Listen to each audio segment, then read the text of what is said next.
This program was first broadcast on Canterbury's access media station, Plains FM, and was made with the assistance of New Zealand On Air.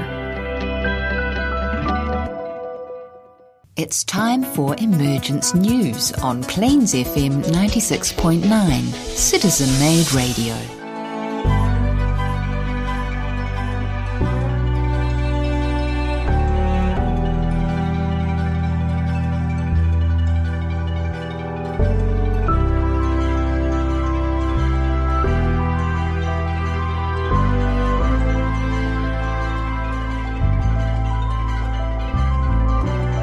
Kia ora and welcome to Emergence News. It's great to be back here again. In the studio, I have the pleasure of working alongside Peter and John, both volunteers of Share International. It's a non-profit organisation, John, and they do no recruiting. They don't try to sign anybody up. What's their purpose? We're all volunteers, Nigel, and we're all individuals that have been struck on some level, in some area of our lives, by the emergence of Maitreya, the World Teacher for this age. Somewhere along the line, something has twigged for us. Piqued our interest. And one of the things that that I first read, that Benjamin Creme has said, is that you have incarnated for this time and for this reason. And that kind of sent shivers down my spine.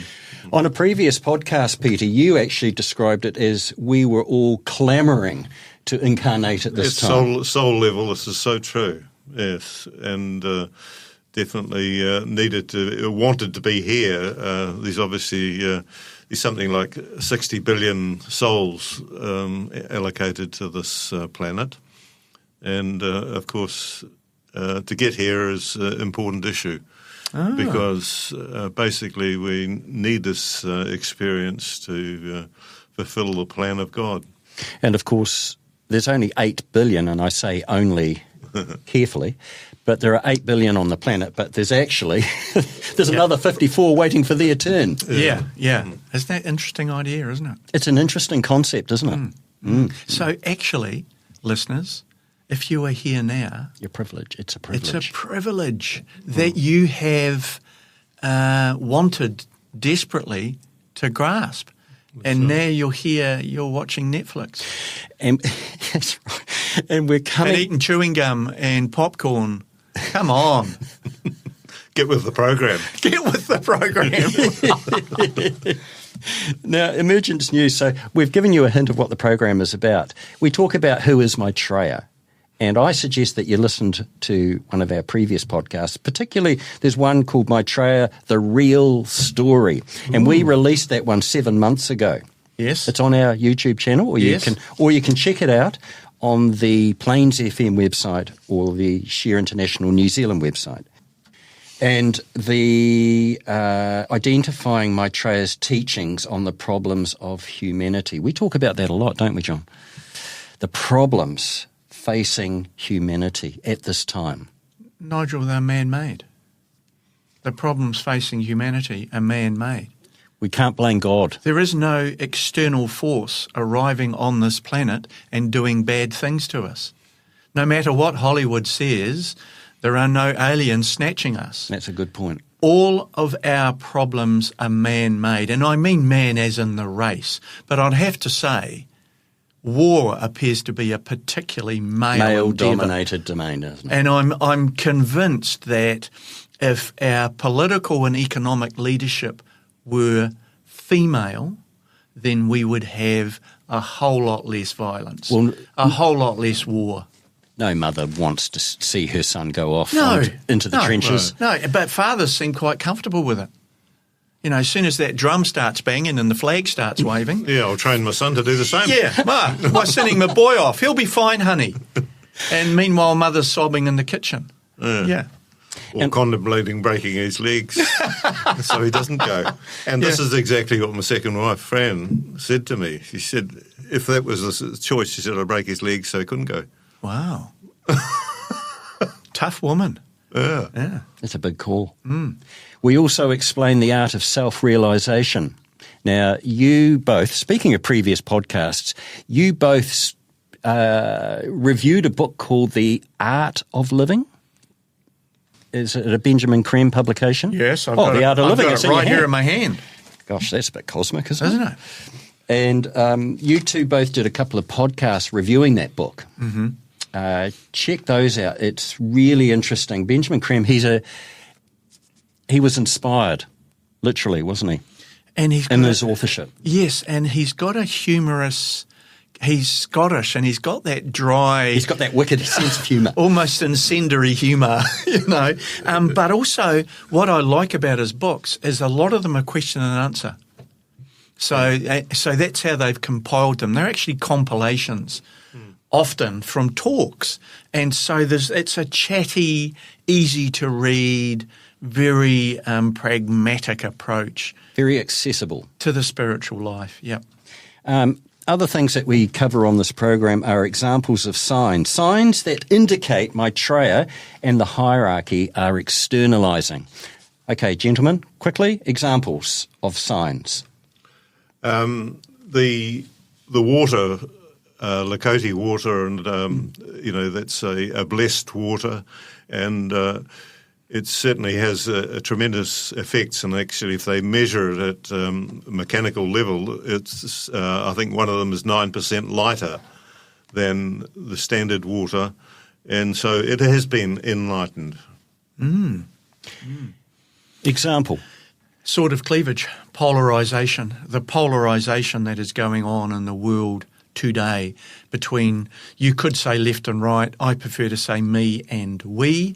The me philosophy's been in strength and in dominance for maybe a couple of 100 years now. Me drives greed, me drives stupidity, me drives capitalism. And we is now coming through as part of this new age around we must work together, we must cooperate instead of competition, and we must work together to create a planet that is well for all of us. If one of our brothers or sisters are hurting, then we are hurting. Yep. So when you look out from your lounge and look out on the world, you will be aware of polarisation. It is a process driven by the emergence of Maitreya.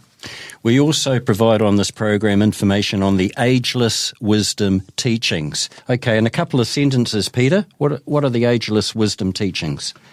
They basically are the original thoughts of God, if you might say, how to run a planet. And these teachings are older than humanity itself. Well, that's right. They're stored. They're going back hundreds of thousands of years, and luckily they've been preserved in some of the Indian and Tibetan cultures. And for the West, the information has been released by in the last 150 years. Well, Helena Blavatsky was one of the first, and Helena Roerich, another Russian. Alice Bailey. Alice Bailey, of course. She brought through the DK teachings, and these 19 books that DK wrote, and she's also written another 5 or 6, I think. Significant volumes of work by those 3 individuals, 3 women, 2 Russian, 1 from the UK, and they're all based on the ageless wisdom teachings, aren't they, John? Yeah, and it's the ageless wisdom teachings that sit behind all of the major religions on this planet. So we talk about exoteric and esoteric is that which sits behind. So it's the blueprint for the evolution of humanity on this planet. And the evolution of humanity on this planet is the evolution of the planet, because we are part of the life form of this planet. We are not separate, we are not dominant, we are part of the cellular life of this planet. And so as we evolve, the planet evolves. As the planet evolves, we evolve.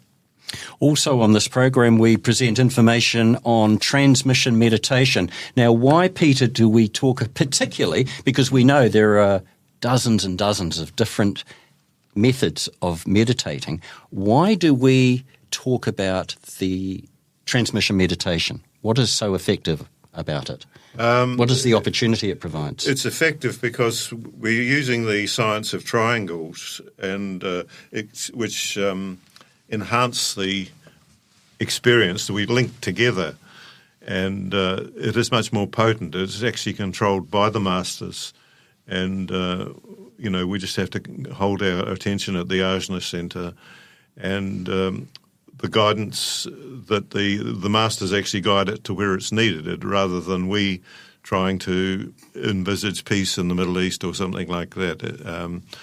It may be actually exacerbating the problem, and so we don't know enough, but the masters do.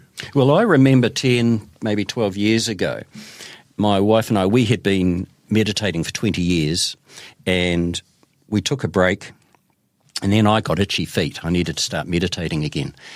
And I got hooked up to a monthly email newsletter from an organisation called Share International. And in that newsletter was information about a meditation group that was running in Christchurch here on a Monday and a Wednesday night. And so we thought we'd come along. And, of course, you two were part of that group and a number of other people. And I took to transmission meditation. The first couple of sessions, it took a bit of an adjustment because I'd been using a different technique. Yeah. But I thought to myself after 2 or 3 meditations in this new group, I thought, this is me. Because I felt a dissatisfaction with my other technique. But I didn't know what the dissatisfaction was. But now I look back, I realise that transmission meditation made me feel useful. Yeah.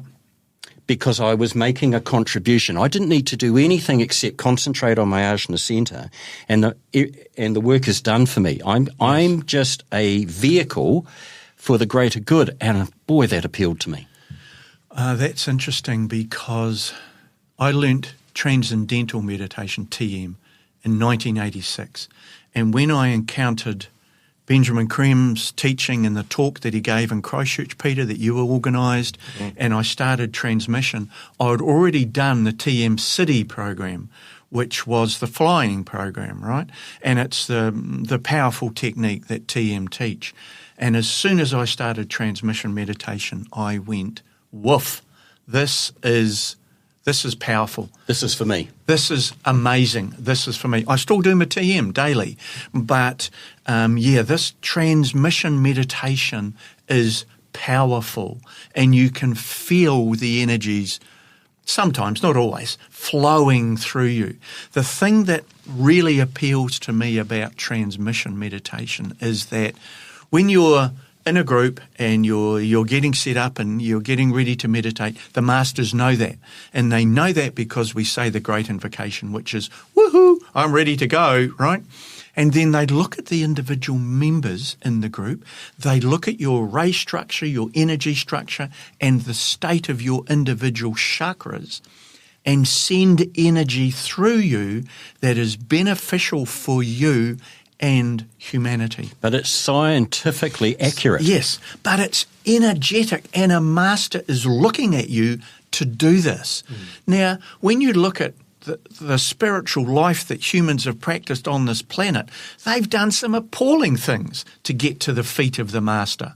Right? Climbed awful big mountains with rocks on their backs, crawled across cut glass, starved themselves, whipped themselves. Oh my God, I'm getting closer to the master. Well, all we've got to do is sit in a dark, warm room. Right? Easy. It's powerful meditation for this century. I've got my slippers on sometimes. Right? I'm comfortable. But, of course, it fits in with what Benjamin Creme says. The right Royal Road to enlightenment is meditation and service. The interesting thing about transmission is it's both. Exactly. Right? Yes. It's both. So you're sitting in a warm room with people you quite like, and you're doing service and meditation. And he calls it karma and laya energy, practices. Right? Karmic and laya energetic practices. This is the yogas, part of the yoga. Karmic yoga and laya yoga. So it is It is the best, the most powerful and the easiest, although it's not easy, I have to say, thing to do for yourself, as well as the planet, as well as humanity. So if anything we've talked about in the last few minutes has appealed to you, and it doesn't all have to appeal, does it? No. And actually, to be fair, we don't expect everything that we talk about or discuss necessarily is agreeable to our listeners. Yeah. But if some of it appeals, if some of it piques your interest, then stay with us. We've got some interesting stuff coming. John, what are you looking at today? I'm going to finish off harmlessness, because I started it in our last program, and I just want to wrap up some nice ideas that my friend Benjamin Creme has. And your friend Benjamin Creme who's he, if someone's listening for the first time? Benjamin Creme is the latest oracle in the chain that you mentioned. Yes. Peter. Blavatsky, Roerich, Alice A. Bailey, Benjamin Creme. Yep. I don't know that the theosophists would agree with me, but time will tell. And also there's been one or two others that have published some interesting works. I think of Yogananda, Krishnamurti. Yes. There's just two more. Yep.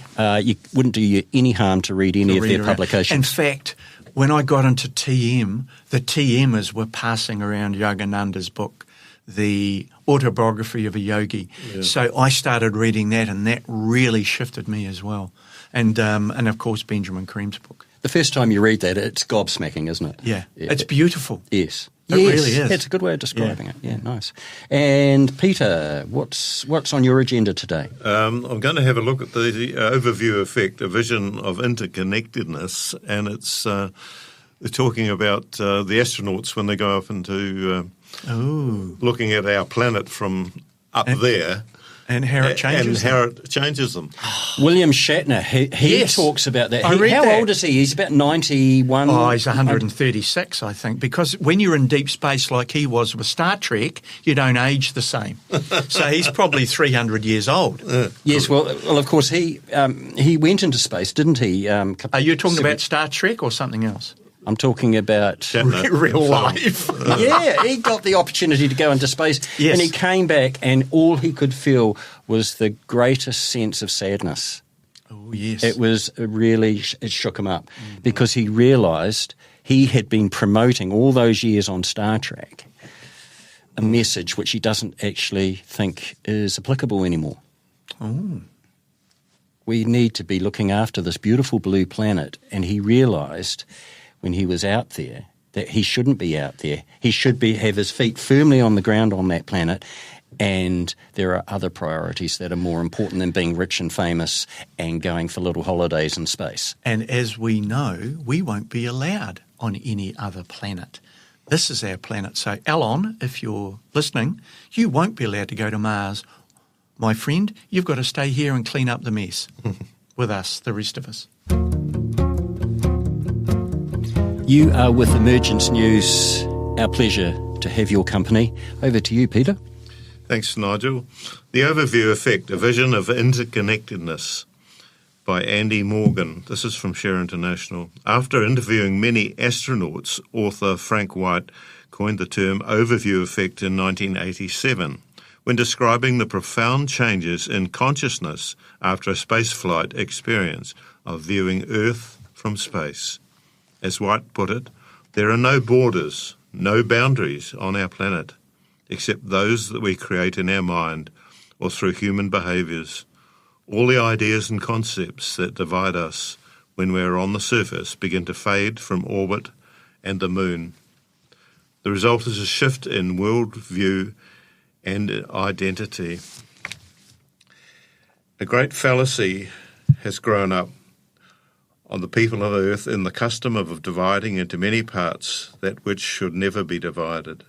This piece is actually from a Venusian master, and it comes through from George Adamski's book, Inside the Flying Saucers. He had conversation with a Venusian master. He said, a great fallacy which has grown up on the people of Earth is the custom of dividing into many parts that which should never be divided. You have multiple divisions and forms and teachings, many firm likes and dislikes, all of which serve only to add to the state of confusion on your planet. We of our other worlds have no such divisions, but realize the relationship and the interdependence of all things. So that's what the Master from Venus has been telling us. Thank you. George Adamski, peace is not just a matter of disarming guns, it is a matter of disarming minds. Krishnamurti says the same thing. We are violent in our thoughts, therefore we externalise violence. Okay, so I'm just going to finish with harmlessness from Benjamin Cream. And he's asked, when we catch ourselves having a harmful thought, what's the best way to change it? How can it be changed to harmless? Benjamin Cream comes back with, do not say it. If you catch yourself having a harmful thought, take it back. Say, oh no, I slipped there. Get your mind in sync again and lift your attention up. If you take your attention to the ajna centre, and for our listeners, that's the centre between the eyebrows at the bridge of the nose, you are not going to have a harmful thought. And that is my pathway out of my current predicament. Thank you, Benjamin Cream. He goes on to say, all your harmful thoughts are coming from the solar plexus. Who has not had a harmful thought? Harmful thoughts go through our minds all the time. We simply take them back. Say to yourself, well, I did it again, I must watch it. There is no easy way. If there were, we would all be harmless. The real answer is to be detached. And I think I finished last week's program with honesty, sincerity and detachment. And it sounds to me that you need a little bit of detachment to get some stuff going. You've got to have some to get some. Mm-hmm. The ajna centre, John, why when you've got your attention high up there, why does that make it easier to exercise harmlessness? Two things, Nigel. Firstly, that is the centre we use when we're doing transmission meditation. No coincidence there, my friend. Secondly, that is the energy distribution centre for all of our chakras. So when you've got your attention there, you're aligning your energetic centres, but you're dragging your mind, your attention, out of your solar plexus. And what's in my solar plexus at the moment, Nigel? Undigested food and possibly feces, right? So I don't want my attention down there. I want it high in my mind. Sorry. And you've got no coffee down there currently. And I'm hungry and I need coffee. So can we wrap this up and go? Have you got anything more on harmlessness? Because this is good stuff. No, that's about it, really. There's a wee bit here on harmlessness in the law of cause and effect. Go for it. Go for it, Peter. Okay. That sounds good. Maitreya's instruction, already begun, will illuminate the workings of the laws which govern all life and elucidate for men the purpose of their presence on earth. He will show how action begets reaction, and thus how men create themselves and the circumstances of their lives. In this way will men come to understand the need for harmlessness in every situation and relationship. Fundamentally, what he will say we already know and accept to be true, which is that right human relationships are the basis of life. From moment to moment, by our thoughts and actions, we set into motion causes, the effects of which make our life what it is, for good or for ill. This is the great law of cause and effect.